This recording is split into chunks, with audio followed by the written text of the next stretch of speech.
तो भगवान के 12 ज्योतिर्लिंगों की चर्चा है। 12 ज्योतिर्लिंग जो भूमंडल पर विद्यमान है, हमारी भूमि पर, उनकी चर्चा है। तो सबसे पहले भगवान का जो पहला ज्योतिर्लिंग है भारतवर्ष में विद्यमान है, उसकी चर्चा है। नाम है भगवान महादेव सोमनाथ। आज के अनुसार वो गुजरात प्रदेश में, सौराष्ट्र देश जिसे कहा जाता है, एक बड़ा प्यारा 12 ज्योतिर्लिंग भी है। और 12 ज्योतिर्लिंग एक स्तोत्र है, उसमें सभी 12 ज्योतिर्लिंगों का जो नामोच्चारण किया गया है। सौराष्ट्रे सोमनाथं च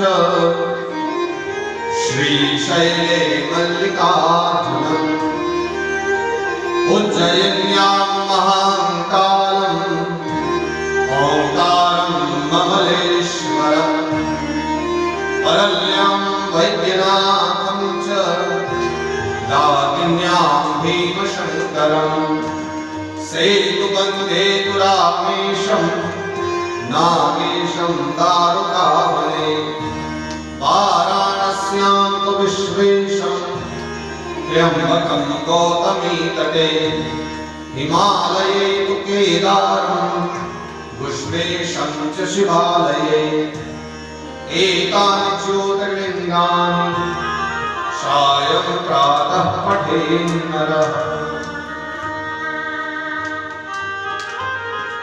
सौराष्ट्रे सोमनाथं, भगवान का पहला जो स्थान है वो है सोमनाथ भगवान, जो कि सौराष्ट्र में है। और ऐसा कहते हैं कि सबसे ज्यादा अगर धनाढ्य मंदिरों की बात की जाए, हमारे मतलब जितने भी 12 ज्योतिर्लिंग है भारत में, 12 ज्योतिर्लिंगों में अगर सबसे धनाढ्य की बात की जाए तो सबसे ज्यादा धन संपदा वाले भोलेनाथ जो अगर है तो वो सोमनाथ में है। यानी कि इतने ज्यादा लूटने के बाद भी, क्योंकि जिस समय वो गजनवी आया और गजनवी ने आकर के आक्रमण किया हमारे सोमनाथ मंदिर पर, तो अनेकों बार उसने सोमनाथ मंदिर को ही लूटा। तो विचार करो कि वहां कितनी अपार संपदा होगी कि वो भी एक बार में लूट करके न ले जा पाए। अनेक बार उसने प्रहार किया और हर बार उसने हमारे मंदिर की अपार संपदा को लेकर के गया। उसके बाद भी आज भी हमारा सोमनाथ मंदिर बहुत धनाढ्य है। तो ये पहला भगवान का ज्योतिर्लिंग है। अब चर्चा करते हैं कि इनकी उत्पत्ति किस प्रकार है। तो एक कथा मैंने आप लोगों को पूर्व में श्रवण कराई थी। दक्ष प्रजापति की 60 कन्याएं हुई थी और जिनमें से उसे 27 के विवाह चंद्रमा के साथ कराए थे। 27 लड़कियों का विवाह चंद्रमा के साथ। अश्विनी, भरणी, कृतिका आदि 27 कन्याएं थी। उनमें से एक का नाम रोहिणी था। और इसी रोहिणी कन्या से चंद्र बड़ा प्रेम किया करते थे। इतना ज्यादा प्रेम करते थे कि बाकी किसी की ओर देखते भी नहीं थे। इस कारण से बाकी सब बड़ी नाराज रहा करती थी और बहुत ज्यादा ही अति हो गई तो जाकर के सबने पिताजी से शिकायत की।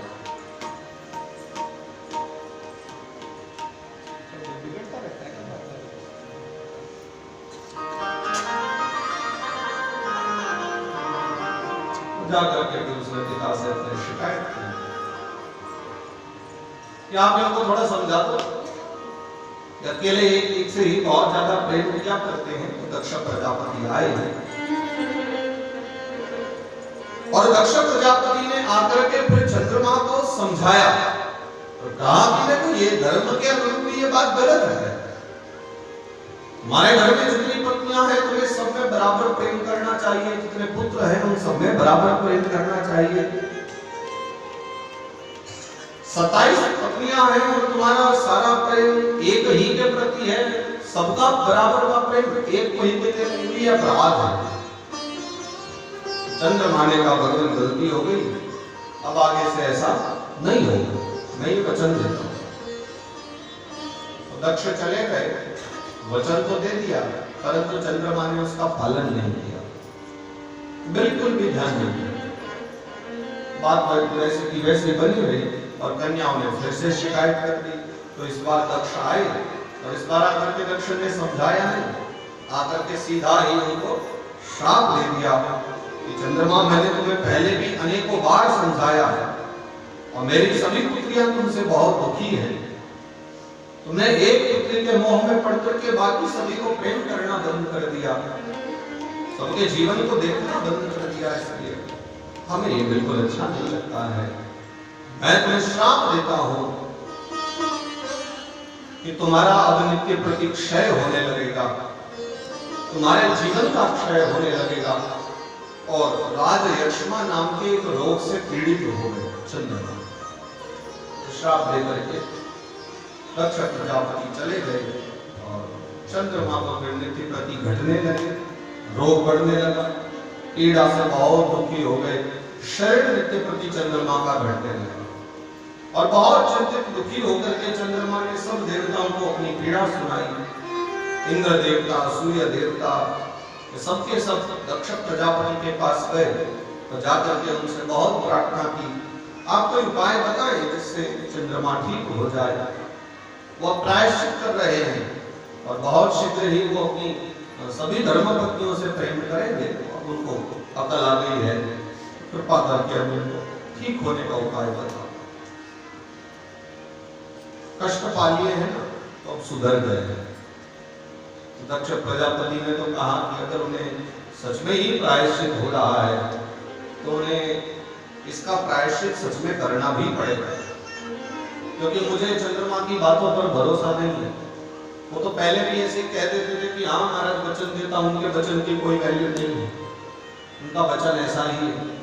अगर सच में उन्हें अपनी पीड़ा दूर करनी है तो मैं उनके लिए उपाय बताता हूँ, तो जाएं और प्रायश्चित करें।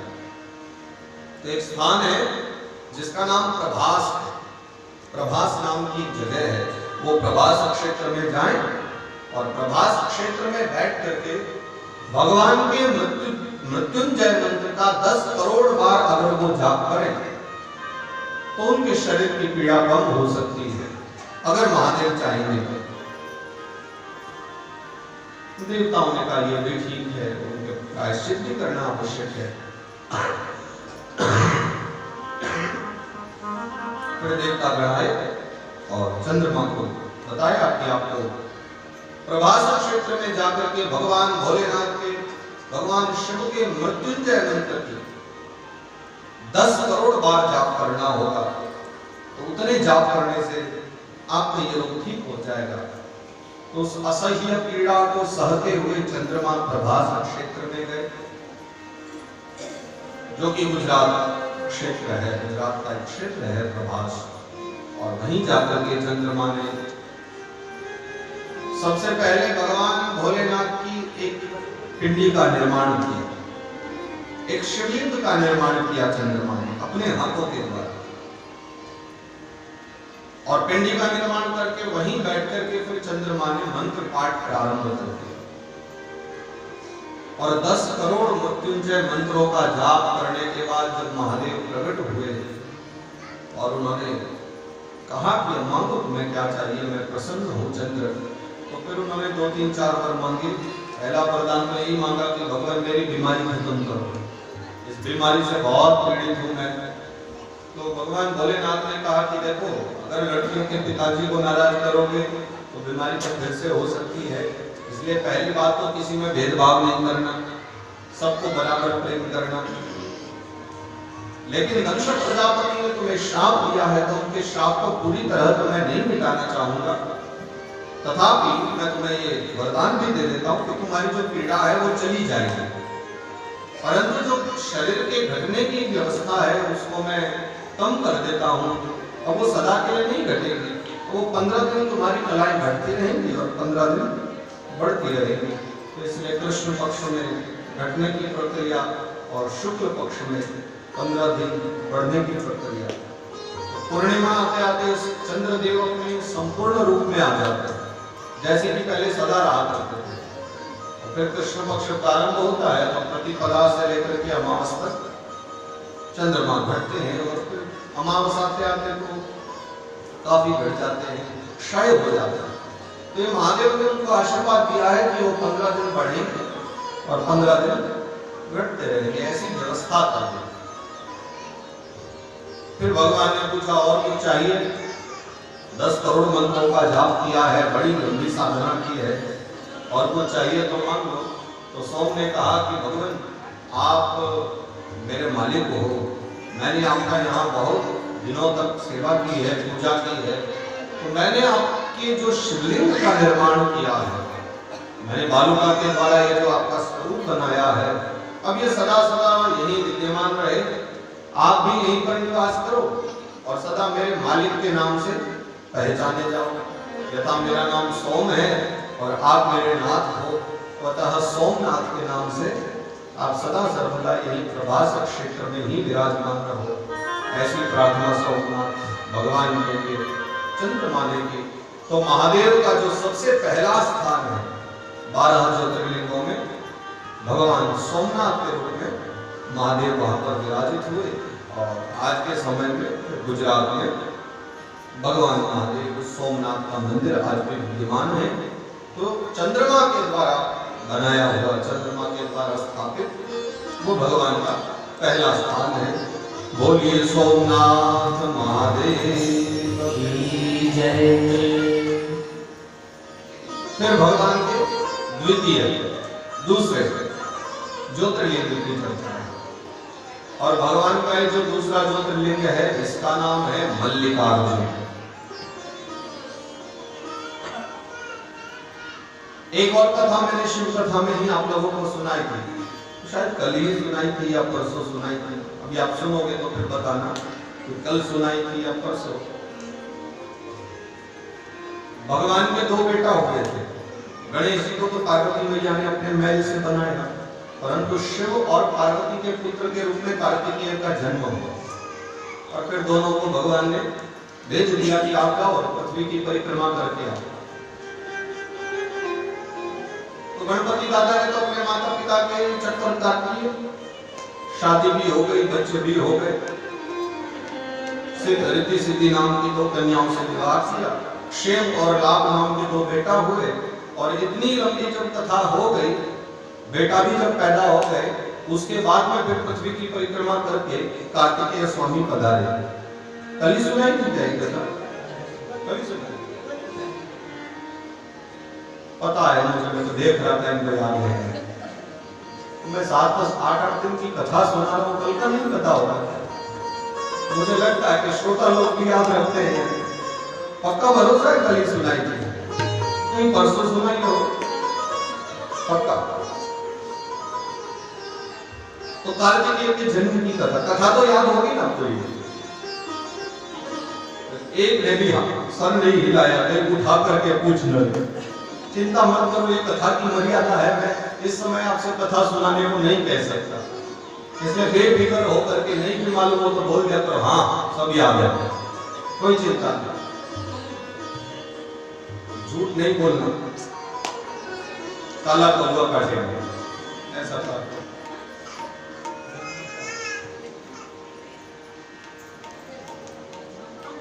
कार्तिकेय भगवान लौट करके आए थे, तो उसके पश्चात में नाराज हो गए,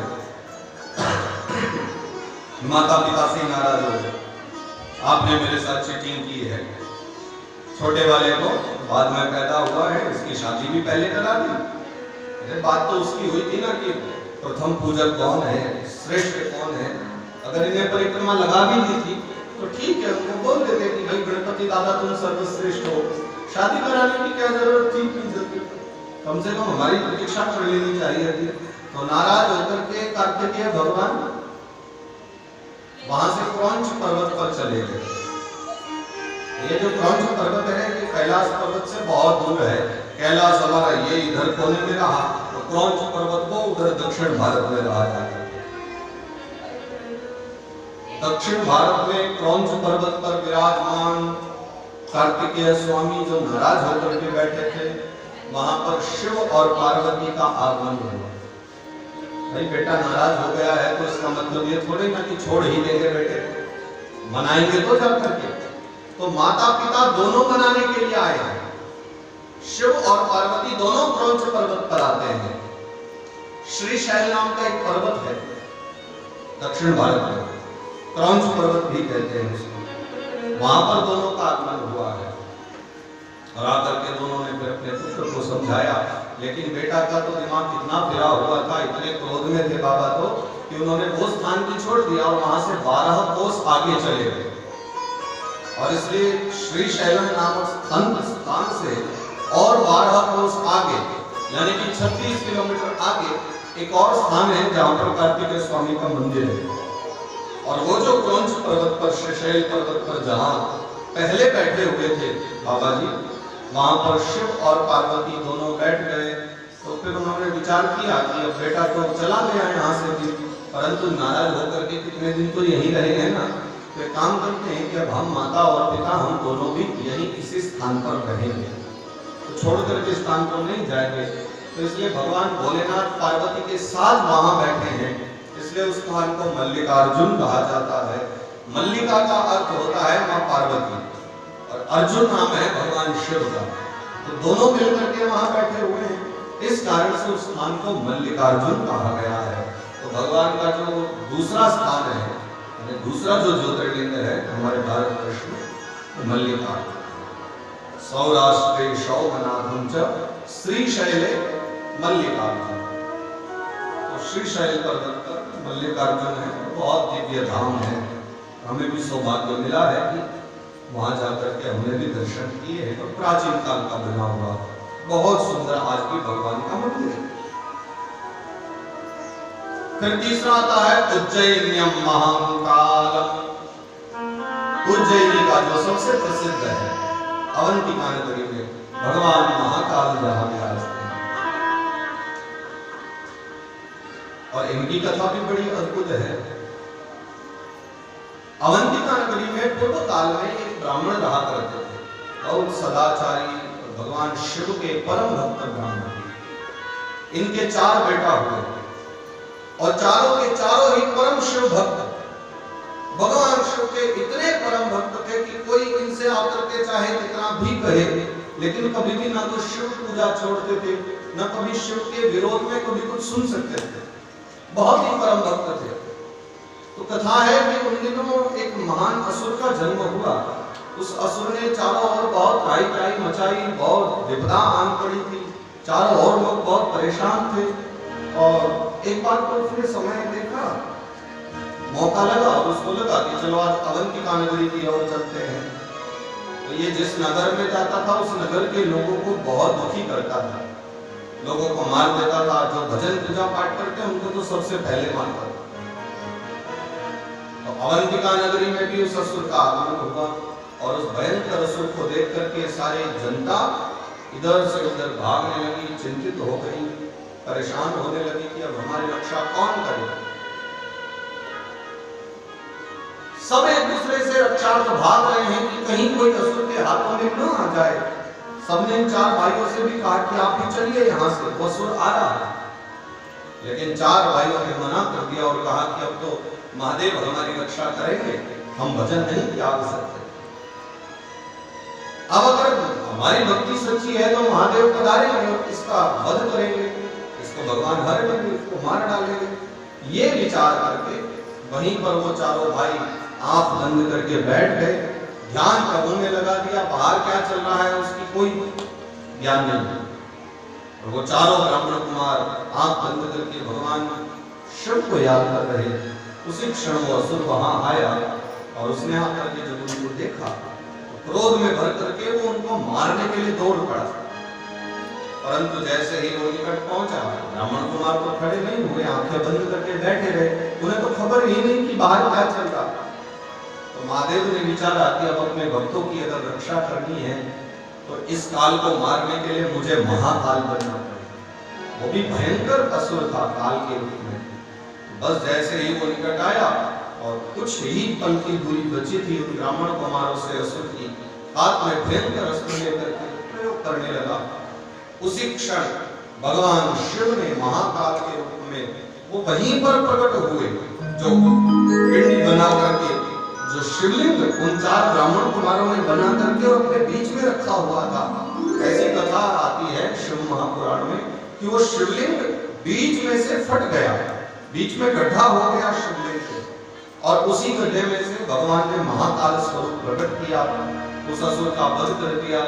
फिर चारों ब्राह्मण कुमारों को आशीर्वाद भगवान ने दिया और कहा कि ये सारे नगरवासी तो भाग गए, लेकिन तुम चारों का मेरे प्रति इतना प्रेम था कि मुझे स्वयं आना पड़ा और तुम्हारी रक्षा करनी पड़ी, मांगो क्या वर चाहिए। तो उन्होंने नीचे देखा कि वो शिवलिंग जिसमें गड्ढा हो गया है, महादेव उसी में से प्रकट हुए हैं। तो चारों ऋषि कुमारों ने, ब्राह्मण कुमारों ने ये वरदान मांगा कि भगवान, ये जो पिंडी है, जो शिवलिंग है जिसमें से आप प्रकट हुए हो, अब सदा सदा के लिए आप वापस इसी में जाकर के निवास करो, और भूमंडल में जितने भी आपके रूप है उन सब में सबसे अधिक प्रमुखता आपकी इस स्वरूप की हो। जो भी भक्त यहाँ आए और आपकी पूजा करें, आप सदा सर्वदा उसकी हर मनोकामना को पूर्ण करो, आप चैतन्य भाव से। ऐसे तो आपके सर्वत्र पिंडी हैं ही, स्वरूप है, परंतु यहाँ आप चैतन्य रूप से, चैतन्य भाव से विद्यमान रहो, ऐसी मेरी इच्छा है, ऐसी हम सबकी इच्छा है। ये वरदान मांगा भगवान से। तो कथा है कि फिर वो पिंडी उस समय ठीक हो गई, क्योंकि भगवान उसमें दोबारा प्रवेश कर गए, और इस प्रकार से भगवान के महाकाल रूप का भी अवतार हुआ। और तीसरा जो भगवान का पिंडी है, जो तीसरे ज्योतिर्लिंग है, वो महाकाल के रूप में उज्जैन में स्थापित हुआ, जिसका पुराना नाम अवंतिका नगरी है। फिर इस अवंतिका नगरी में एक चंद्रसेन नाम के राजा हुए हैं।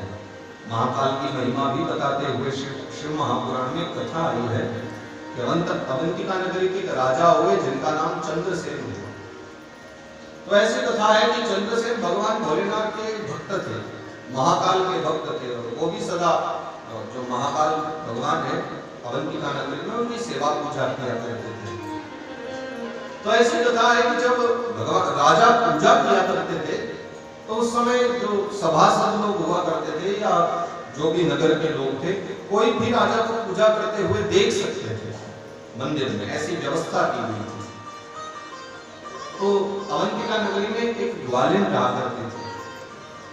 ग्वालिन को समझते हैं, दूध वगैरह निकालने का जो कार्य करते हैं, गाय पालने वाले। उसके कोई पति देव नहीं थे, घर में बस एक बालक था और कोई नहीं था, और उस बालक का नाम श्रीकर था। श्रीकर वो ग्वालिन का छोटा सा बालक, 6-7 वर्ष की उसकी अवस्था। वो भी जब राजा को पूजा करते हुए देखा, बालक तो बालक है, चंद्रसेन राजा को पूजा करते देखा, तो मन में आ गया कि मैं भी पूजा करूंगा। घर पे आया, ये तो ज्ञान नहीं था उसको कि शिवलिंग एक विशेष पत्थर होता है, उसकी पूजा होती है, स्थापना होती है। उसको लगा कि पूजा तो पूजा है, कैसे भी करो, किसी भी पत्थर की करो। बाहर गया और मार्ग में पड़ा हुआ एक पत्थर उठा लाया, बोल बोले पत्थर उठा करके उसको अपनी झोपड़ी में ला करके रख दिया। उस पर बिल्व पत्थर की जगह कुछ और पत्ते तोड़ करके ले आया और ला करके उस पर चढ़ा दिए। घर के मंदिर में चंदन रखा था, बोला करके पत्थर पर चंदन चढ़ा दिया। लोटा भर करके पानी लाया और अपने महादेव को स्नान करा दिया।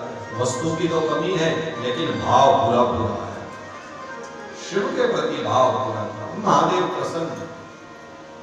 तभी उसकी माँ आई और आवाज दी, आजा रोटी खा ले। बालक खड़ा नहीं हुआ, क्योंकि बालक को तो पूजा में आनंद आ रहा था। उसने देखा था कि राजा चंद्रसेन कैसे पूजा करते, तो बालक लगे रहा, लोटा भरे और महादेव पर जल चढ़ाए, बड़ा प्रसन्न हो, फिर लोटा भरे, फिर दौड़ करके जाए, बाहर से जल लेकर फिर भर करके फिर जलधारा शुरू कर दे। उसे बड़ा आनंद आ रहा था, वो क्यों उठ करके जाए। और माँ ने कई बार आवाज दी तो बालक नहीं आया। तो माँ कहने लगी, मेरे पास और भी बहुत से काम है, तू जल्दी आ, रोटी खा। बालक नहीं उठे तो माँ आई और आकर के बच्चे को कहा कि चल खड़ा हो। बच्चा नहीं खड़ा हो, जिद करने लगा कि नहीं मुझे तो पूजा करनी है। ग्वालिन बेचारी भोली भाली बोली, क्या पूजा वगैरह होती, ये सब तो बड़े बड़े लोगों के काम है, हमारा तो काम है अपनी गैया चराना, गाय का दूध निकालना और 2 टाइम की रोटी का जुगाड़ करना। चल यहाँ से। बालक नहीं उठा, वो तो अपना लोटा लेकर के भोलेनाथ पर जल चढ़ाने लगा था। तो मैया को आया क्रोध, पहले तो एक थप्पड़ लगाया बच्चे को, उसके बाद फिर उसका हाथ पकड़ा और उसको घसीटते हुए लेकर के जाने लगा। और जितना भी वो निर्माल्य वहां पर उसने चढ़ाया था बालक ने, माँ ने वो सब उठा करके फेंक दिया, हाथों में भरा।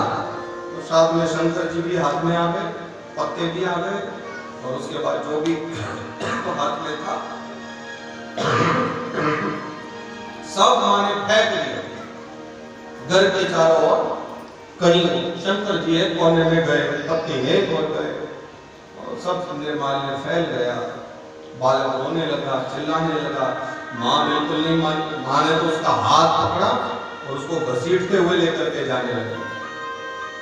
तो लेकर के गई और उसके सामने थाली रख दी, ले खा, मेरे पास बहुत काम है। माँ तो चली गई लेकिन बालक ने भोजन नहीं किया। बालक तो रोता रहा, रोता रहा। आसपास के जो पड़ोसी राज्य थे उनको लगा कि अवंतिका नगरी में धन बहुत है, एक काम करते हैं हम लोग अवंतिका नगरी चल करके लूट लेते, अवंतिका नगरी को लूट लेते। और ऐसी एक कथा हो जाती है कि वास्तविक जो युद्ध करने का कारण था बाकी पड़ोसी राज्यों का, वो धन संपदा नहीं थी। भगवान भोलेनाथ के परम भक्त पार्षद हैं जो सदा कैलाश पर रहते हैं, वो राजा चंद्रसेन के मित्र बन गए थे। भगवान शिव के साथ जो कैलाश में रहते हैं वो भगवान के शिव के पार्षद, वो राजा चंद्रसेन जो कि अवंतिका नगरी के राजा थे, उनसे उन्होंने मित्रता कर ली और मित्रता करके बहुत ही अच्छी मणि, बहुत सुंदर मणि उन्होंने राजा चंद्रसेन को भेंट की। तो जो पड़ोसी राजा थे उन सबको बहुत ईर्ष्या होने लगी और उन्होंने विचारा कि हम युद्ध करके धन संपदा तो ले ही लेंगे, वो मणि भी राजा से छीन लेंगे। इस कामना से सब लोग आ गए और सब राजाओं ने मिल करके, जो पड़ोसी राजा थे सब मिल करके आए और युद्ध करने की इच्छा से चारों ओर डेरा डाल करके अवंतिका नगरी के बैठ गए। और इसी मध्य ये घटना घट गई जिसकी हम अभी चर्चा कर रहे हैं। ये जो श्रीकर नाम का गोप है, छोटा सा वो बालक है, वो रो रहा है। कथा है कि रोते रोते वो सो गया, उसको निद्रा आ गई और कुछ समय के बाद में फिर उसके सर पर हाथ फेरा, उसकी आंखें खुली तो उसको लगा कि फिर से माँ वो रोटी खिलाएगी। परंतु जब उसने आंख खोल करके देखा तो उसके सम्मुख माँ भगवती पार्वती बैठी है, भगवान भोलेनाथ हैं, उनकी झोपड़ी गायब हो चुकी है। एक दिव्य विशाल भवन वहां पर बन गया है।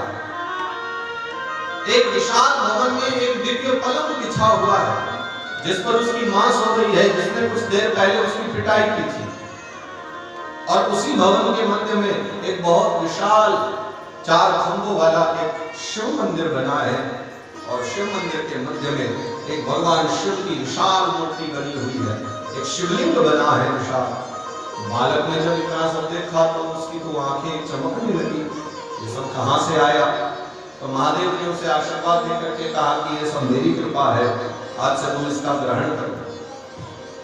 उसी क्षण उसकी मां की आंख खुली और उसने तो जो ये लीला देखी, घबरा बिल्कुल। महादेव ने तो सम्मुख देखा तो महादेव के चरणों में गिर पड़ी कि भगवान, हमने आपके विषय में सुना था, आपकी कथा सुनी थी, लेकिन आपके दर्शन हो जाएंगे ये कभी सोचा नहीं था। महादेव कहने लगे, देवी ये तो आपके पुत्र के इतने भाव हैं जो उसके कारण आपको भी हमें दर्शन देने पड़ रहे हैं। आपका बालक कोई सामान्य व्यक्ति नहीं है, ये बहुत महान व्यक्ति है। ये श्रीकर नाम का गोप, तुम्हारा बालक श्रीकर आने वाले समय में नारायण का भी पूर्वज बनने वाला है। हम इसे वरदान देते हैं, इसी श्रीकर गोप के तुम्हारे बालक के आने वाले वंश में, पीढ़ी में स्वयं भगवान श्री कृष्ण उत्पन्न होंगे और आकर के इस भूमंडल पर लीला करेंगे। ये मेरा आशीर्वाद है, ये आशीर्वाद देकर के मैं जा रहा हूँ। और महादेव आशीर्वाद देकर के चले गए। पूरे राज्य में खबर फैल गई कि एक ग्वालिनी जो दूध बेच करके अपना काम चलाती थी, रातों रात उसका दिव्य भवन बन गया, उसमें दिव्य एक शिवालय बन गया है, भगवान महादेव की एक दिव्य पिंडी वहां पर तैयार हो गई है, शिवलिंग का निर्माण हुआ। तो ये खबर चारों ओर फैलने लगी। तो चंद्रसेन राजा को जब ये बात पता चली तो वो स्वयं नंगे पांव दौड़े दौड़े श्रीकर से मिलने को आया। राजा कहने लगे कि इतने सौभाग्य तो मेरे भी नहीं है कि महादेव मेरे यहाँ पधारे हो, ये छोटे से बालक के यहाँ है, ये मुझसे भी बड़ा शिव भक्त है। पड़ोसी राजा युद्ध करने के लिए आए हुए थे। तो अवंतिका नगरी में जो कुछ लीला घटित हुई, गुप्तचरों ने वो जाकर के पड़ोसी राजाओं को भी बता दी कि आप जिस अवंतिका नगरी में युद्ध लड़ने आए हो, उस अवंतिका नगरी में तो स्वयं महादेव विराजते हैं और आज तो इस प्रकार की लीला बनी है। तो ये सुनकर के पड़ोसी राजाओं ने कहा कि भैया वो जो मणि है, अगर वो राजा चंद्रसेन के पास ही रहे तो अच्छा है, क्योंकि हम लोग इतने सौभाग्यशाली नहीं है, हम महादेव के इतने बड़े भक्त नहीं हैं, और अगर हमने गड़बड़ी की तो जो रात्रि में आकर के उस श्रीकर गोप का भवन बना सकते हैं, वो पल भर में हमारे बने बनाए भवनों को मिटा भी सकते हैं। हमें अभी यहाँ से वापस चलना चाहिए। और उसी क्षण सारे के सारे राजा जो युद्ध करने के लिए उद्यत होकर आए थे, वहां से वापस चले गए। और उसके पश्चात में राजा चंद्रसेन ने श्रीकर गोप को अपने राजभवन में बुलाया, फिर उसका सम्मान किया।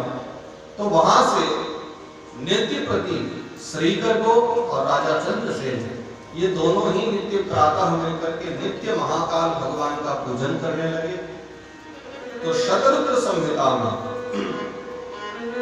कोटि रुद्र संहिता में जो भगवान के ज्योतिर्लिंगों की चर्चा है, उसमें राजा चंद्रसेन की और श्रीकर गोप की पावन कथा है कि जिन दोनों ने मिलकर के फिर अपने आने वाले जीवन में अनंत काल तक नित्य महादेव का पूजन किया। और जो महाकाल की मूर्ति है, जो 4 ब्राह्मण कुमारों के द्वारा बनाई गई थी पूर्व काल में, जिसकी चर्चा हमने की, तो उसकी नित्य प्रति पूजा करते रहे हैं। तो ये कथा भगवान के तृतीय रूप, तृतीय ज्योतिर्लिंग जो है उज्जयिन्यम महंकाल, ये महाकाल भगवान की कथा है, तृतीय ज्योतिर्लिंग की कथा है।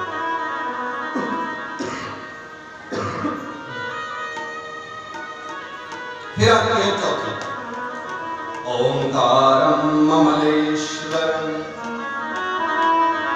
फिर भगवान का जो चौथा स्वरूप है वो ममलेश्वर रूप है, जो कि ओंकारेश्वर में पड़ता है। ओंकारेश्वर एक स्थान है जो कि इंदौर से और 40 किलोमीटर आगे खरगोन जिला में, मध्य प्रदेश।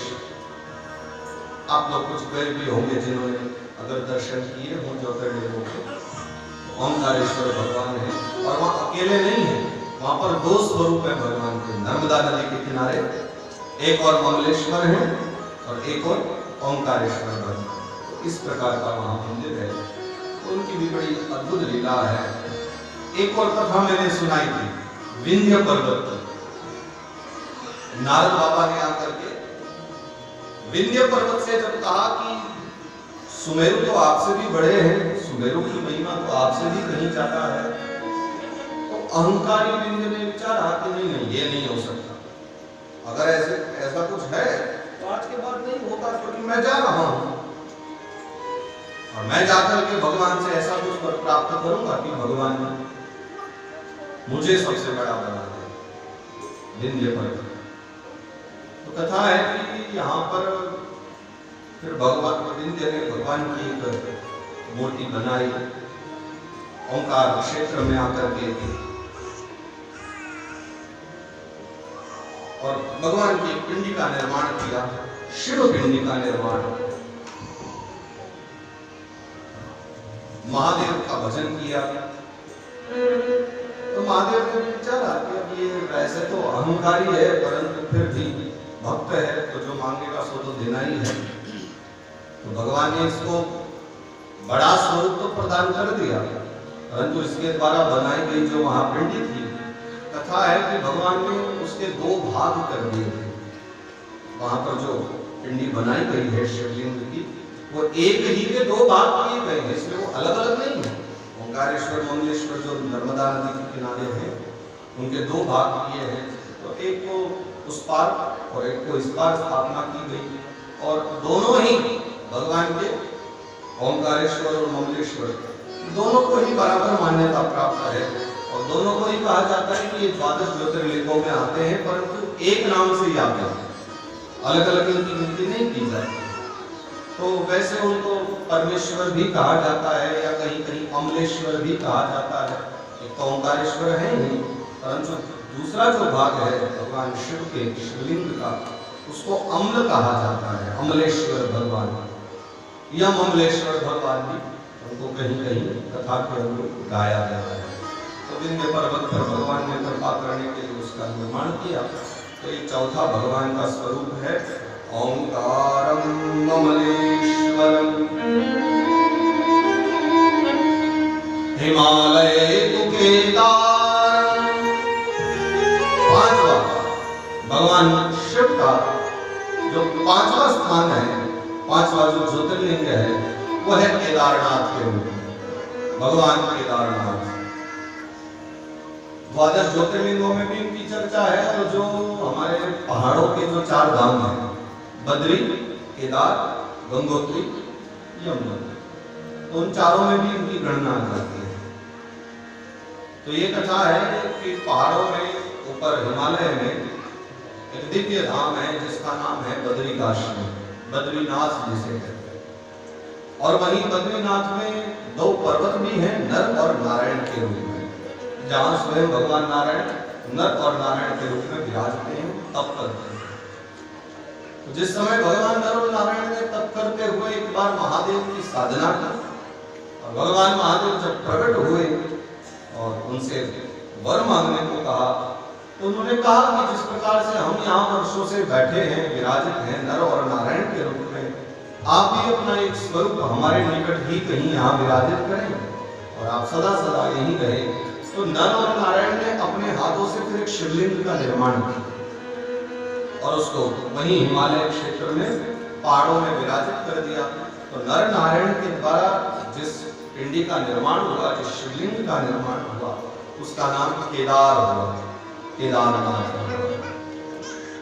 हिमालये तु केदार।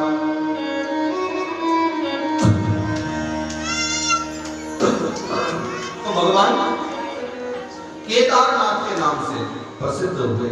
अच्छा, वो 4 धाम है हमारे पहाड़ों में, वहाँ केदारनाथ भगवान की महिमा भी बहुत विशेष है।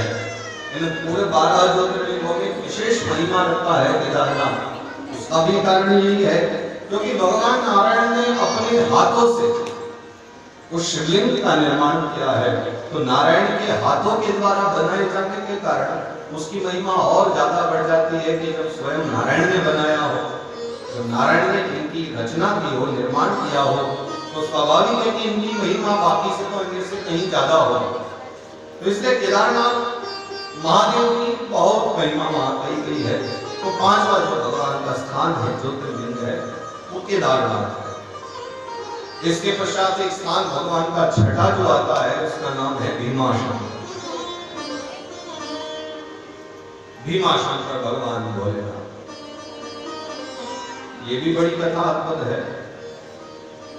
वैसे आप देखिए, जितने भी भगवान के नाम होते हैं ना, वो इसलिए होते हैं क्योंकि भक्तों ने भगवान की रक्षा, भगवान ने भक्तों की रक्षा की होती है, और भक्तों ने भगवान के लिए कोई ना कोई मंदिर बनाया होता है। तो स्वाभाविक है कि भक्तों के द्वारा बनाए जाने के कारण भगवान का नाम पड़ता है। और ये जो एक मंदिर है भीमाशंकर, ये किसी भक्त के नाम पर नहीं बल्कि असुर के नाम पर है, जिसका उद्धार भगवान ने किया। ये असुर के नाम पर भगवान ने नाम ग्रहण किया है भीमाशंकर। तो भीम नाम का एक भयंकर असुर हुआ। करकटी नाम की इसकी माता थी, इसकी माता जी का नाम करकटी था, और उसके साथ अकेले रहा करते थे, वन में निवास किया करते थे। तो इसने पूछा एक बार अपनी माता से कि हम यहाँ वनों में अकेले क्यों रहते हैं, क्या कारण है कि हम वन में रहते हैं, हम लोग कहीं ग्राम में, नगर में क्यों नहीं रहते, मेरे पिता कहाँ हैं, क्या मेरे पिता मारे जा चुके हैं, अगर जीवित हैं तो इस समय वो कहाँ हैं। उनके दर्शन कैसे होंगे, किस प्रकार होंगे? करकटी ने बताया कि बेटा तुम्हारे पिता कुंभकर्ण थे। राम जी के अवतार के समय में रावण का एक छोटा भाई था कुंभकर्ण, तुम उसके पुत्र हो। परंतु लीला कुछ और भी है। मेरे जो पिता थे उनका नाम करकट था, जिनकी मैं पुत्री हुई करकट। और मेरे जो पति थे वो विराट थे। उनके पति कुंभकर्ण नहीं थे, विराट था इसका। तो विराट को भी भगवान राम ने मारा था। तो करकटी कहती है कि बेटा जो मेरे जो पति देव थे विराट, उसको राम जी ने मार दिया। भगवान विष्णु आए थे राम बन करके, उन्होंने मेरे पति विराट का वध कर दिया। और विराट के मारे जाने के बाद मैं अकेली हो गई, यहाँ वन में निवास करती थी। और उसके पश्चात में एक दिन कुंभकर्ण का आगमन हुआ। फिर वो मैं कुंभकर्ण के साथ कुछ समय आ रही और निवास किया। फिर तुम्हारा जन्म हुआ, तुम कुंभकर्ण के पुत्र हो। फिर कुंभकर्ण भी यहाँ से चले गए। राम जी ने बाद में उनको भी मार दिया और मैं पुनः अकेली हो गई। लेकिन तुम मेरे साथ थे, तो तब से मैं तुम्हारे साथ ही यहाँ रह करके निवास करने लगी। तो भीम ने विचार किया, भीम यानी असुर ने, कि सारी कहानी भगवान नारायण के विरुद्ध ही है, सारी बड़ी विष्णु ने ही की है। अतः मैं अब विष्णु को मारने का ही प्रयास करूँ। और भगवान नारायण से वैर ठान करके, भगवान विष्णु से वैर रख करके फिर भीम ने जाकर के साधना की। साधना करे तो किसकी? क्योंकि भगवान नारायण की साधना करके तो कुछ प्राप्त किया नहीं जा सकता, वो तो स्वयं को मारने का वर देंगे। भगवान भोलेनाथ से अगर कहूं तो वो भी परम भक्त है, भगवान नारायण की अतः वो भी मारने का कोई उपाय नहीं बताएंगे। हाँ, ब्रह्मा जी हैं, थोड़े सरल हैं और जो उनसे मांगो वो दे देते हैं। पहले भी बहुत सारे असुरों को उन्होंने वर दिया है। तो ये विचार करके वो ब्रह्मा जी की साधना करने के लिए चले जाते। ब्रह्मा जी की जाकर के साधना करते हैं कि हे ब्रह्मदेवाय नमः, हे ब्रह्मा बाबा प्रकट हो। तो वर्षों की साधना के बाद ब्रह्मा जी प्रकट होते हैं। मांगो क्या चाहिए? अपार बल मांगता है भीम। कहता है इतना वर दे दीजिए, इतना बल दे दीजिए वर के रूप में कि कोई मुझे पराजित न कर सके। कथा है कि इस प्रकार वर पा करके जब वो स्वच्छंद हो गया कि अब तो मुझे कोई मार नहीं सकता, ऐसा विशाल मन में भाव लेकर के भटकने लगा, भूमंडल पर सबको त्रस्त करने लगा, नारायण के भक्तों को कष्ट पहुंचाने लगा। एक गांव में जब वो पहुंचा, एक स्थान पर, और वहां के जो सभी ग्रामवासी थे सभी भगवान के परम भक्त थे, भोलेनाथ के परम भक्त थे, उनके सेवक थे। तो उन्होंने विचारा कि ये कुछ न कुछ बिगाड़े और भीम हम सभी को मार दे, उससे पहले हम महादेव से प्रार्थना करते। तो उन सभी ने मिलकर के शिवलिंग का निर्माण किया और महादेव का स्मरण करने लगे। और वहां पर उस समय भीम का आगमन हुआ। तो भीम नामक एक असुर आया, भीमासुर, जो ब्रह्मा जी के वर के द्वारा स्वच्छंद हो गया था, निर्भय हो गया था। जब उसका आगमन हुआ तो ब्राह्मणों के द्वारा और उन सब ग्रामवासियों के द्वारा बनाए हुए पिंडी में से महादेव का उदय हुआ और भगवान ने उस क्षण उस भीम नाम के असुर का वध कर दिया। और वध करके फिर सब ग्रामवासियों को भगवान ने वर दिया। पूछा कि अब बताओ क्या चाहिए? हमारी रक्षा तो मैंने कर दी है और तुम्हें जो वर चाहिए वो मांगो। तो सब ग्रामवासियों ने कहा कि भगवान अब आपने भीम से हमारी रक्षा की है, अतः आज के बाद भीम शंकर के नाम से अथवा भीमा शंकर के नाम से आप सदा सर्वदा यहीं विराजो, यहीं निवास करो, बस यही हमारी प्रार्थना है। तो भीम नामक असुर को मारने के कारण भगवान का जो एक स्वरूप है वो भीमा शंकर के नाम से, भीम शंकर के नाम से सदा सदा के लिए वहीं पर विद्यमान हो गया। और इसके पश्चात में भगवान का फिर एक जो अगला ज्योतिर्लिंग है वो विश्वेश्वर के नाम से प्रसिद्ध है। चाहे तो विश्वेश्वर कहें या फिर विश्वनाथ कहें अथवा काशी विश्वनाथ कहें, अनेक नाम से जानते हैं।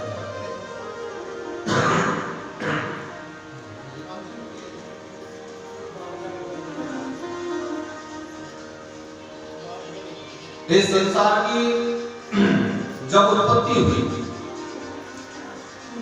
प्रथम बार जब अकेले थे महादेव और उनके मन में संकल्प हुआ कि एको हम बहुश्यामः, मैं एक हूँ, एक से अनेक होना चाहता हूँ, और मन में उन्होंने इस प्रकार का जब विचार लिया तो भगवान नारायण पुरुष और प्रकृति इन दो का आगमन हुआ।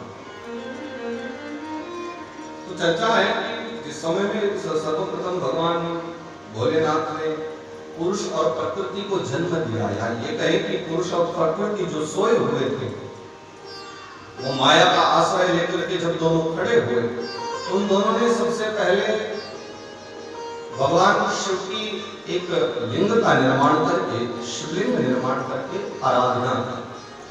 तो वो जो नगरी है, वो जो स्थान है, जिस समय चारों ओर जल ही जल व्याप्त था, किंतु सृष्टि क्रम का आरंभ करना था, इसलिए नारायण भगवान ने सबसे पहले भूमंडल पर जो स्थान पर बैठ करके नारायण की भगवान भोलेनाथ की सेवा पूजा की है, वही स्थान काशी है। और ऐसी भी चर्चा शिव महापुराण में आती है कि उस समय भगवान जब महादेव की चर्चा को सुन रहे थे, महादेव की आकाशवाणी को सुन रहे थे, तो उस समय भगवान नारायण ने अपना मस्तक हिलाया था। तो मस्तक हिलाने से भगवान के कानों की जो मणि है, वो कान की मणि वहीं गंगा के किनारे, जहां आज गंगा बहती है, उस समय तो गंगा नहीं थी, लेकिन जहां आज गंगा बहती है उस स्थान पर भगवान के कान की पहनी हुई मणि गिर गई थी, और उस मणि के गिरने के कारण काशी के उस घाट का नाम भी मणिकर्णिका घाट पड़ा। और वहीं पर भगवान विश्वनाथ की उत्पत्ति हुई। भगवान का शिवलिंग एक वहां पर निर्मित नारायण और प्रकृति पुरुष ने मिलकर के किया। तो सारे विश्व के नाथ होने के कारण, क्योंकि उस समय सारा विश्व वही था, उससे इतर न सृष्टि हुई थी, न किसी प्रकार के पेड़ पौधे पशु पक्षी विद्यमान थे, वो सृष्टि का बिल्कुल आरंभ काल था, आदि काल था। तो उस समय सारा विश्व एक प्रकार से नारायण में ही समाहित था। तो उस समय भगवान नारायण के द्वारा पूजित होने के कारण भगवान भोलेनाथ विश्वनाथ कहलाए। तो फिर विश्वनाथ की महिमा तो सर्वाधिक जग में प्रसिद्ध हो गई, क्योंकि भगवान की तो स्वयं भगवान की प्रिय नगरी है काशी।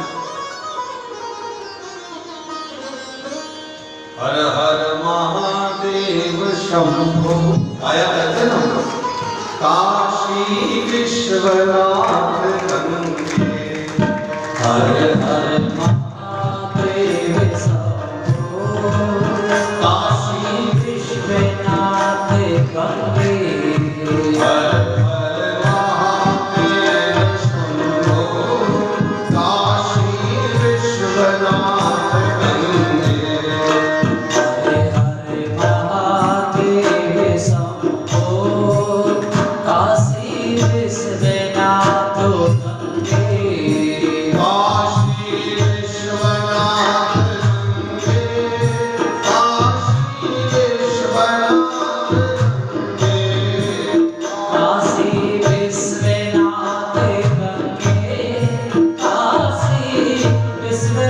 गंगे,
विश्वनाथ रूप है वो 7वां ज्योतिर्लिंग है, जिसकी भी रचना भगवान नारायण के द्वारा सृष्टि के आदि क्रम में बहुत पूर्व में हो गई थी, सबसे प्राचीन है। फिर आता है 8वां ज्योतिर्लिंग त्र्यंबकम गौतमी तटे। गौतमी नदी के किनारे बसा हुआ एक स्थान, एक नगर, जहां पर भगवान का एक मंदिर है, एक ज्योतिर्लिंग है, गौतमी नदी, जिसका एक नाम गोदावरी भी है।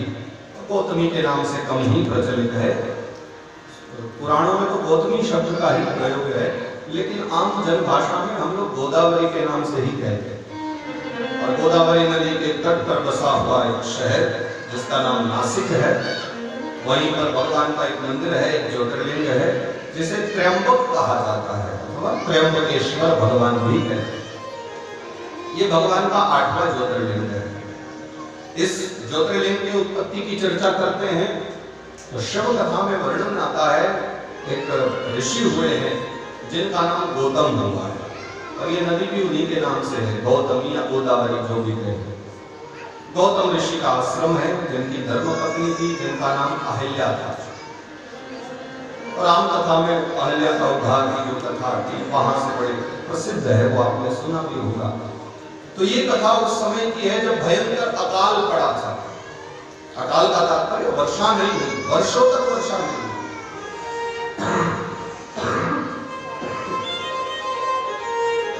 लोग प्यासे मरने लगे, बिना जल के वृक्षों की उत्पत्ति बंद हो गई, पौधे निकलना बंद हो गए, छोटे मोटे वृक्ष सब सूख गए, वृक्षों ने फल देना बंद कर दिए।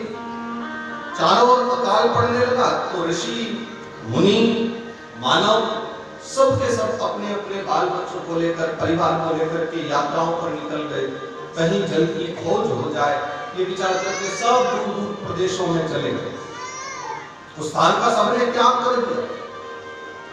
तो कथा है कि एक बार बहुत सारे ऋषि मुनि जन दुखी होकर के फिर गौतम जी के निकट आए और गौतम जी के आश्रम पर आकर के सबने कहा कि भगवान आप तो बहुत तपस्वी हो, तपस्यावान हो, अगर आप चाहें तो इस अकाल को आप समाप्त कर सकते हो।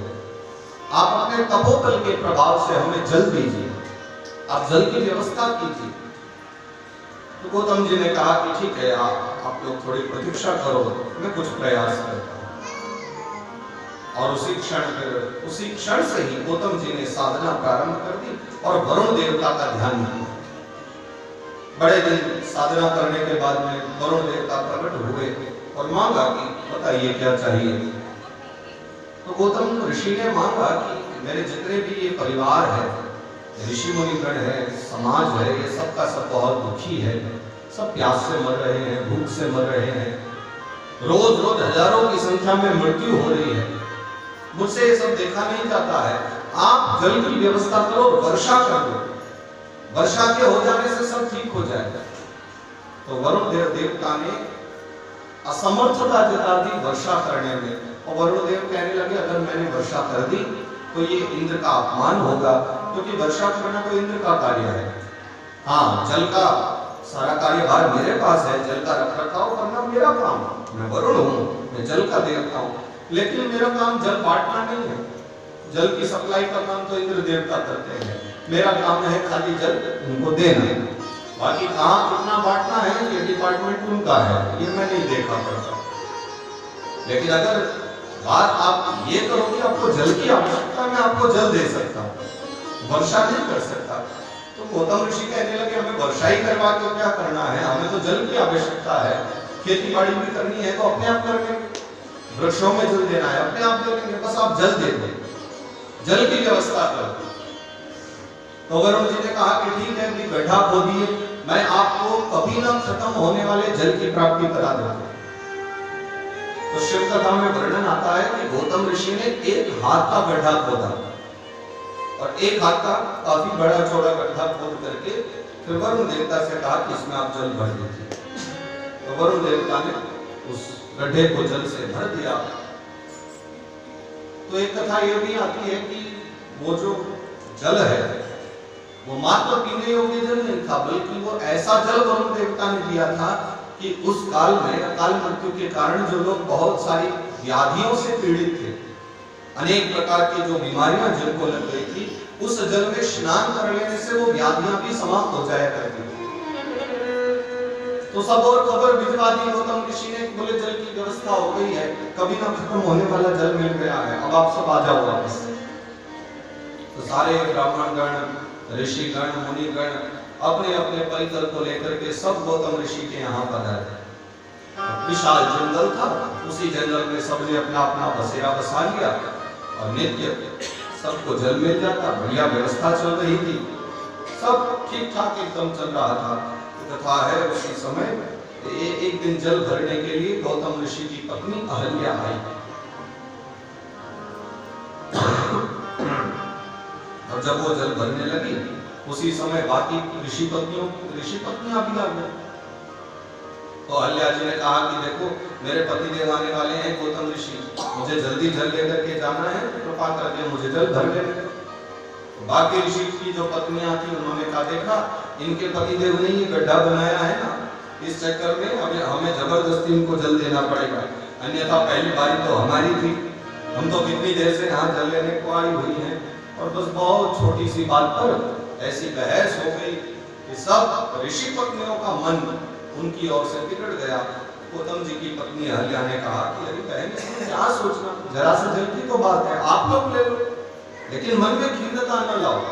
और ऐसा हमारा बिल्कुल भी भाव नहीं है कि गौतम ऋषि ने उत्पन्न किया है तो ये उनका अधिकार पहला है, आप सबका अधिकार पहला है, आप ले लो जल। लेकिन नारियां तो नारियां मानी नहीं और जाकर के सबने अपने अपने पति देव को कहा कि देखो गौतम ऋषि ने वो जल बनाया है ना, इस कारण से अब वो अपने जल पर अपना आधिपत्य समझते हैं, अधिकार समझते हैं, आप किसी प्रकार भी गौतम ऋषि को इस आश्रम से बाहर निकल दो। अब व्यक्ति की कृतज्ञता देखिए, जब भूखे प्यासे मर रहे थे तो जिनकी कृपा से जल की प्राप्ति हुई, अब सब चाहने लगे कि ये बाबा जी ही यहाँ से चले जाए। तो मिलकर के सारे ब्राह्मणों ने गणपति की आराधना की, गणेश बाबा प्रकट हुए और सब ऋषिगण कहने लगे ब्राह्मण देवता, हे गणपति दादा आप हमारा कार्य सफल करो और ये गौतम ऋषि को यहाँ से भगा दो, ताकि हम सब यहाँ शांति पूर्वक रहें और ये गौतम ऋषि अपनी अहल्या देवी को लेकर चले जाए। गणपति ने कहा आप लोगों की मति मारी गई है, अरे आप इतने कृतज्ञ कैसे हो सकते हो ब्राह्मणों, जब आप भूखे प्यासे मर रहे थे तो जिस व्यक्ति ने आपको जल की व्यवस्था की, जिस व्यक्ति ने आपके खाने पीने की व्यवस्था की, आपके घर आपके साथ रहकर के आपकी कुटिया बनवाई, आपके परिवार का पालन पोषण किया, आप उसके प्रति इतना दुर्भाव कैसे रख सकते हो?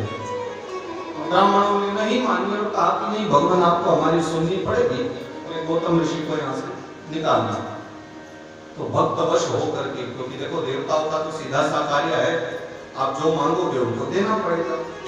गणपति दादा ने कहा ठीक है, मेरा तो काम भर देना है, आपने जिसके लिए मेरी साधना की है मैं वो कार्य सफल करूंगा, परंतु बाद में उसके क्या परिणाम होंगे उनको भुगतने के लिए तैयार है, क्योंकि आप एक बहुत अच्छे महान संत को अपमानित करके निकालना चाहते हैं। और गणपति दादा ने फिर एक बहुत दुर्बल गाय का रूप धारण किया, बहुत ही दुर्बल मरी हुई सी गाय, और वो जाकर के गौतम ऋषि के खेत में चरने लगी।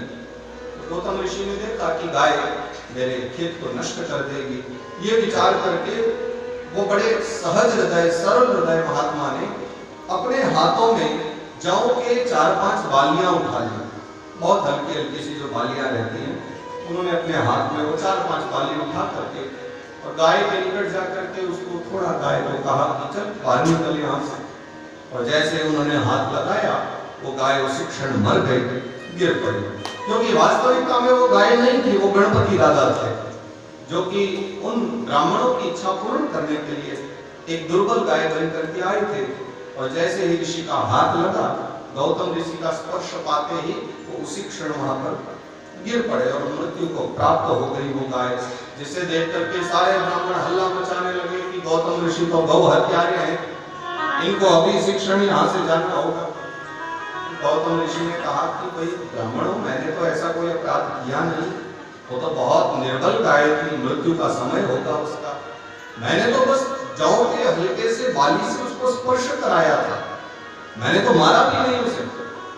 लेकिन ब्राह्मण तो यही चाहते थे, उन्हें मौका मिल गया तो ब्राह्मणों ने कहा कि आपके पास अब देखो एक ही उपाय है, अब जाओ जाकर के पूरे भूमंडल की परिक्रमा करो और सारी पृथ्वी की परिक्रमा करके आने के बाद में उसके बाद जो है जितने भी तीर्थ हैं फिर आप सारे तीर्थों में एक एक करके स्नान करो। गौतम ऋषि कहने लगे कि ये तो बहुत लंबी यात्रा हो जाएगी, पहले पृथ्वी की परिक्रमा करनी है, फिर सारे तीर्थों में वास करना है, क्या कोई और उपाय है जो मैं गौ हत्या से मुक्त हो जाऊं? तो ब्राह्मणों ने कहा इससे इतर एक उपाय और भी है, अगर आप चाहें तो आप उस उपाय को कर लेंगे तो भी आपकी सद्गति हो जाएगी, परंतु फिर आप हमारे साथ नहीं रह सकते, आपको ये स्थान त्यागना होगा। गौतम जी ने कहा मैं त्याग दूंगा, लेकिन आप बताइए कि आपको करना क्या है। तो उस समय फिर उन ब्राह्मणों ने उनको समझाया कि आप एक कुंड का निर्माण करके और उसमें सभी तीर्थों का आवाहन करके उसमें स्नान करें और उसके बाद मृत्युंजय मंत्र का 10 लाख बार आप जाप करें और 10 लाख बार मृत्युंजय मंत्र का जाप करने के पश्चात में फिर महादेव के द्वारा आपका प्रायश्चित होगा, परंतु ये प्रायश्चित करने के बाद आपको ये स्थान त्यागना होगा। तो गौतम ऋषि ने कहा ठीक है, बस मेरी इतनी इच्छा है कि जब तक ये प्रायश्चित हो तब तक मैं यहाँ रहना चाहता हूँ। तो ऋषियों ने कहा ठीक है, तो ऋषि प्रसन्न हो रहे थे कि चलो इसी बहाने ये यहाँ फिर कभी नहीं आएंगे और चले जाएंगे, सरलता तो है इनको, लेकिन फिर दोबारा कभी दिखाई नहीं देंगे, ऐसी व्यवस्था कर दी। और ऋषि ने फिर कुंड में स्नान किया, सब तीर्थों का वहां आवाहन किया, उसके पश्चात में 10 लाख बार महामृत्युंजय मंत्र का जाप किया। और कथा है कि जब महामृत्युंजय का जाप किया तब महादेव प्रसन्न हुए, शिवलिंग बना करके और महादेव का भजन किया। तो महादेव फिर प्रसन्न हुए, आशीष देने के लिए आए और कहा कि मांगो क्या चाहिए। तो गौतम ऋषि ने कहा मुझे गौ हत्या के पाप से मुक्त कर दीजिए। महादेव कहने लगे लेकिन आपके ऊपर तो किसी प्रकार का कोई अपराध है ही नहीं, आपने तो गौ हत्या की भी नहीं, ये सब ब्राह्मणों के कुकर्म है, आप तो अपराधी बना दिया व्यर्थ में ही, बड़े कृतज्ञ हैं, मैं उनको दंड दूंगा, आप निश्चित होकर के जाइए। तो गौतम ऋषि ने हाथ जोड़ करके फिर प्रार्थना की, भगवान आप उनको दंड नहीं देना, वो कोई कुकर्मी ब्राह्मण नहीं है, उन्होंने बहुत अच्छा किया है, उन्होंने बहुत अच्छा किया जो मुझे ये सब कार्य करने को कहा, क्योंकि अगर नहीं कहते तो आपके दर्शन कैसे होते, आपके दर्शन हो गए, आपके स्थिर के शिवलिंग का मैंने निर्माण कर दिया। तो मुझे लगता है ये सब ब्राह्मणों ने मेरे ऊपर बड़ी कृपा की है, अगर वो ऐसा न करते तो आपके दर्शनों के लिए मैं कभी इतना प्रबल इच्छा से कभी भी महामृत्युंजय का जाप न करता। तो आपसे प्रार्थना है कि आप ब्राह्मणों को कुछ न कहिएगा और मुझे भी यहाँ रहने को स्थान मिलता रहे, बस आपसे इतनी प्रार्थना है। और मैंने जो शिवलिंग का निर्माण किया है आप सदा सर्वदा इसमें निवास करें, ये मेरी इच्छा है, ऐसा भगवान से वर मांगा। तो 8वें ज्योतिर्लिंग की जिसकी हम चर्चा कर रहे हैं वो त्र्यंबकेश्वर भगवान जो गौतमी के तट पर विद्यमान है, त्र्यंबकम गौतमी तटे, वो स्वयं महामुनि श्री गौतम जी महाराज के द्वारा स्थापित की गई। और त्र्यंबकम उसका नाम इसलिए पड़ा है क्योंकि वहां पर महाकाली, महालक्ष्मी, महासरस्वती, महादेव के उस शिवलिंग में वो तीनों विराजमान है। तो तीनों अंबा, त्रि अंब जहां विद्यमान हो वही त्र्यंबकेश्वर। तो भगवान के 8वें शिवलिंग का नाम त्र्यंबकेश्वर हुआ, जो कि गौतम ऋषि ने उत्पन्न किए हैं। तो वाराणस्याम तो विश्वेशम त्र्यंबकम गौतमी तटे। 8वें जो भगवान का स्वरूप है वो त्र्यंबक है। 9वां जो भगवान का पीठ है, ज्योतिर्लिंग है, 9वीं पीठ का नाम वैद्यनाथ है, या उसे बैजनाथ भी कहा जाता है, वैद्यनाथ भगवान। और इसकी कथा तो बड़ी प्रचलित भी है और बड़ी प्रसिद्ध भी है कि रावण ने जब स्वयं एक बार भगवान को लेकर के कैलाश लेकर के जा रहा था, महादेव की पिंडी बना करके, कैलाश को ले जाने से पहले की चर्चा है, एक बार उसने शिवलिंग निर्माण किया, उसकी पूजा की कैलाश पर्वत पर भगवान के सम्मुख, और उसके बाद फिर वो शिवलिंग को लेकर के चल दिया कि महादेव आप इसमें विराजिए। इसी में बैठे रहिए, मैं आपको लेकर के कैलाश अपने लंका में ले जाता हूँ। लेकिन वो मार्ग नहीं गया था। फिर उसको बहुत जोरों की लघुशंका आई, जो कि भगवान की इच्छा थी, और वो वहाँ रुक गया। पास में ग्वाल को देखा तो ग्वाल वाल को बुला करके उसको कहा कि आप इसको संभालो जब तक मैं आऊं। फिर महादेव ने ऐसी अद्भुत लीला की कि उसको एक मुहूर्त बीत गया। एक मुहूर्त तक वो बराबर वहां व्यस्त रहा, नहीं आ पाया। तब तक बेचारा वो ग्वाल थक गया और उसने उसी क्षण भूमि पर महादेव की उस शिवलिंग को रख दिया। और जैसा कि भगवान ने कहा था लेकर के चलना, बीच में रखोगे तो फिर मैं वहीं बैठ जाऊंगा। तो बस जब आकर के रावण ने देखा तो बड़ा दुखी हुआ, क्योंकि अगर महादेव उसके यहाँ चले जाते तो फिर महादेव को तो पूरी का रक्षक बनना पड़ता, फिर लंका को जीतना अजेय हो जाता। इसलिए महादेव ने लीला करके और अपना एक स्थान बना लिया, और जहां भगवान बैठे उस स्थान का नाम बैजनाथ या वैद्यनाथ भी भगवान को कहा जाता है, जो कि भगवान का नवा ज्योतिर्लिंग है। तो कथा है कि इसके बाद में भी नारद जी को शांति नहीं हुई, बोले ये असुर है, इसको कुछ तो मिलना चाहिए।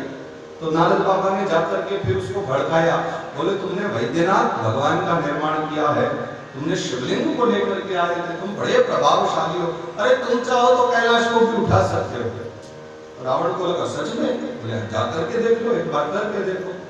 फिर अहंकार में भरा हुआ रावण गया।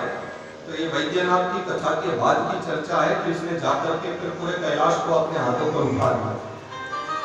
तो जिसके बल के गर्व में था ना, बहुत अहंकार में था, तो उसने जाकर के नारद बाबा के कहने पर कैलाश को उठा दिया। बाबा जी समाधि में बैठे थे कैलाश पर, और जब कैलाश हिला तो महादेव की समाधि टूटी। और क्रोध में आकर के फिर महादेव ने अपने परम भक्त रावण को श्राप दे दिया कि तुझे अपने बल का गर्व है ना, बहुत शीघ्र तुझसे भी ज्यादा बलशाली भूमंडल पर अवतरित होगा और उसके हाथों में तेरी मृत्यु होगी, संगति होगी।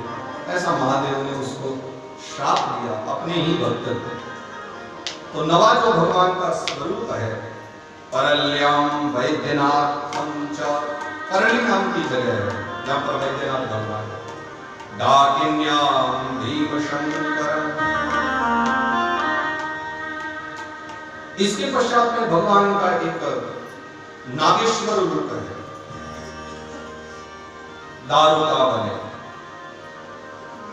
दारुक और दारुकी नाम की एक असुर और एक आसुरी थी।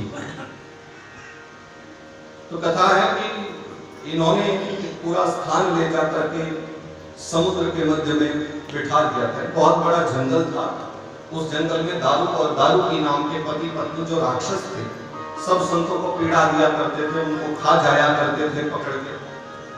तो एक दिन सब संतों ने जाके एक महान ऋषि से प्रार्थना की कि आप कुछ व्यवस्था कर दो ताकि ये दारुकी हमें परेशान न करे। तो श्राप दे दिया उन ऋषि ने उन दोनों को कि अगर आज के बाद आपने इस वन में, इस भूमि पर भी अगर कहीं भी आप दिखाई दिए और आपने किसी संत की हिंसा की तो समझ लीजिए कि आपका अंतिम समय आ गया है, आप मारे जाओ। तो दारुक और दारुकी ने वो जो भूमंडल का वो उतना स्थान था वन का, वो पूरे के पूरे जंगल को उठा करके वो लोग समुद्र में ले गए। और पूरा का पूरा जो समुद्र है, क्योंकि बाबा जी ने कहा था कि भूमि पर कहीं नहीं होने चाहिए, और भूमि पर अगर कहीं भी इस पूरे वन में भूमंडल पर अगर तुम दिखाई दी और किसी को मारा तो मारे जाओगे। इसलिए उन्होंने पूरे के पूरे जंगल को उठाया और समुद्र के बीचों बीच ले जाकर के उसको स्थापित कर दिया। क्योंकि अब वो जल के ऊपर हो गया, वो भूमि के ऊपर नहीं है ना, इसलिए ऋषि का श्राप काम नहीं करता था। और वहीं वो सब लोगों को मार करके खाया करते थे। तब ऋषियों ने वहीं जल के मध्य में वो जो टापू था पूरा जंगल, उसी के ऊपर एक शिवलिंग का निर्माण किया। और वहां महादेव फिर पधारे और महादेव ने उन दोनों का उद्धार किया। तो ऋषियों के द्वारा स्थापित वो जो भगवान का स्थान है, वो जो ज्योतिर्लिंग है, उसका नाम नागेश्वर हुआ। नागेशम दारुका बने। तो वो दारुक नाम का वन था, दारुक, उसी में भगवान का स्वरूप हुआ, जिसे नागेश्वर के नाम से बहुत प्रसिद्धि मिली, जो कि भगवान का फिर 8वां ज्योतिर्लिंग हुआ। नागेश्वर के पश्चात में रामेश्वरम की कथा आती है, और मुझे नहीं लगता कि रामेश्वरम के विषय में किसी को ज्ञान न हो। बालक भी रामेश्वरम की कथा के विषय में जान नहीं होंगे सभी। जब भगवान श्री राम गए और प्रभु श्री राम ने सेतु बांधा, मां जानकी को लेने के लिए लंका की ओर जा रहे थे और सेतु का बंधन हुआ, तो पुल को पार करने से पहले, सेतु पार करने से पहले वहीं बालुका की एक शिवलिंग का निर्माण किया। तो राम जी के द्वारा बनाए होने के कारण राम जी ने उनका स्वयं नामकरण किया कि ये राम जी भी ईश्वर है, अतः रामेश्वर होंगे। तो भगवान का रामेश्वर रूप वहां पर हमारे भारत के बिल्कुल अंतिम छोर पर, जहां से समुद्र प्रारंभ हो जाता है, वहां पर भगवान रामेश्वरम का स्थान हुआ। इसके पश्चात में एक घुश्मेश्वर भगवान की भी कथा, भगवान का एक ज्योतिर्लिंग है और जिसका नाम घुश्मेश्वर है। ये भगवान का 12वां ज्योतिर्लिंग है। अंतिम की चर्चा कर लेते हैं। कोटि रुद्र संहिता की जो चर्चा है 12 ज्योतिर्लिंगों की, उसमें जो अंतिम चर्चा है भगवान के 12 ज्योतिर्लिंग की, घुश्मेश्वर जिनका नाम है, ये भगवान का जो नामकरण हुआ है ये अपनी एक भक्ता के कारण हुआ, एक नारी के कारण। ऐसी कथा है कि एक नारी थी और सुदेवा उसका नाम था, उसके कोई बालक नहीं था, पतिदेव उसके बहुत अच्छे थे, गांव में निवास करते थे। तो वो बार बार अपने पति से कहती थी कि घर में बालक होना चाहिए। तो पतिदेव कहते थे अब जो हरी इच्छा है सो है, नहीं है तो कोई बात नहीं। लेकिन वो बड़ी जिद्दी थी, कहती थी नहीं घर में बालक होना चाहिए। लेकिन फिर भी जब बालक घर में नहीं हुआ, बड़े प्रयासों के बाद, तो फिर उसने अपनी छोटी बहन जिसका नाम की भुष्मा था, अपनी छोटी ही बहन का विवाह अपने पति के साथ करा दिया।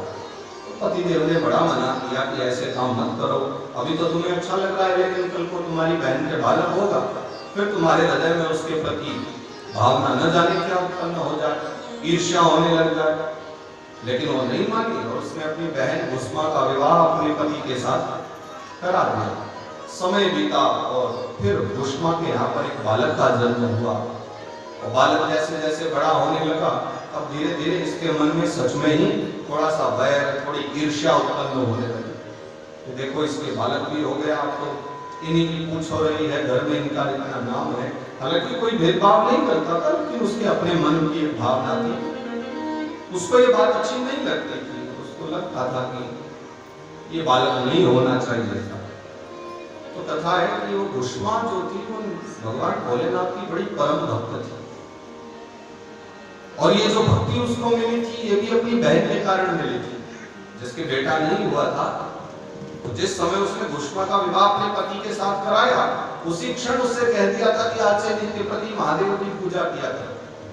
तो उनके यहाँ एक सरोवर था और नित्य प्रति वो 108 शिवलिंग बना करके मिट्टी के, और भुष्मा उनकी पूजा करती थी और रोज सायंकाल होने पर वो 108 पार्थिव शिवलिंग को लेकर के उस सरोवर में ले जाकर के डाल देंगे। अब तो बालक भी हो गया, बालक बड़ा भी होने लगा, बालक की आयु भी 7-8 वर्ष की हो गई थी, लेकिन नियम आज भी जारी था। भुष्मा आज भी नित्य प्रति 108 शिवलिंग बनाती, पूजा करती और सायंकाल ले जाकर के शिवालय में विसर्जन होता है ना उनका पार्थिव शिवलिंग का, उनको ले जाकर के सरोवर में डाल दिया करती थी। तो ईर्ष्यावश एक दिन भुष्मा की उस बहन ने देखा कि जब से इनके बेटा हुआ है, इनके घर में मौज हो गई है, पतिदेव का भी ध्यान उधर ही ज्यादा रहता है, वो मुझे ठीक से समय भी नहीं देते। तो क्रोध में आकर के और ईर्ष्यावश व्यर्थ में ही एक दिन रात्रि के समय उसने भुष्मा के उस बेटे को जो छोटा था उसको काट लिया और उसके शरीर के छोटे छोटे टुकड़े करके जहां पार्थिव शिवलिंग डालती थी भुष्मा, वहां ले जाकर के सरोवर में वो सारे टुकड़े डाल दिए। कथा ऐसी है कि उस बालक का विवाह भी हो गया था, बड़ा होने के बाद में वो बालक जब थोड़ा बड़ा हुआ तो विवाह भी हो गया था। तो बहू ने आकर के फिर अपनी सास को बताया कि रोते हुए कि माँ जी वहां मेरे पति नहीं है और उनके बिस्तर पर बहुत सारा रक्त लगा हुआ है, बहुत खून लगा है, ऐसा लगता है कि कोई अनहोनी हुई है। लेकिन ये बात सुनकर के भी भुष्मा बिल्कुल कुछ नहीं कही, क्योंकि वो पूजा करते करते वर्षों की शिव साधना से इतनी ज्यादा अनुरक्त हो गई थी कि उसको महादेव पर बहुत भरोसा था।